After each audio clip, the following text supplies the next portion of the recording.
So we are at St Margarets Station in Hertfordshire, and we're working on platform 1 at the station. One end of the platform has been subsiding for a number of years, and Greater Anglia have engaged us to try and fix the problems.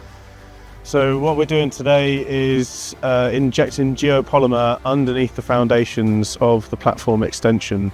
So it's just the platform extension that's sinking. The original platform hasn't moved and is absolutely fine.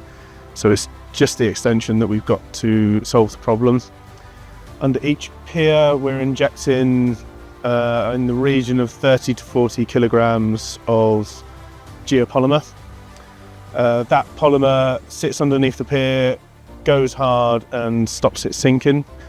So in total there's 15 piers that we've got to fix. Each one of those has 6 injection locations, so 90 injections in total. I think by the time we finish we'll have done just under 4 tonne of material underneath.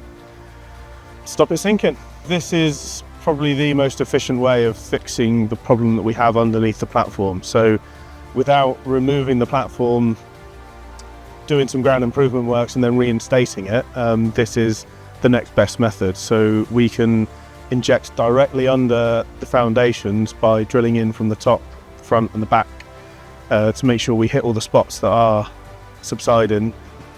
And this is probably the quickest way of doing it without having to shut the line for weeks at a time to do very intrusive work. So yeah, efficiency is why we've gone for this solution.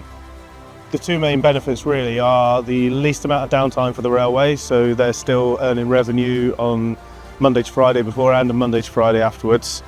And the time really, doing it this way over one weekend, working 24 hours a day, we can do the whole stabilisation in one hit, as opposed to what traditionally happens on the railways. You come in and do it overnight, Monday night, Tuesday night and so on, which would drag out and ultimately be more expensive for them.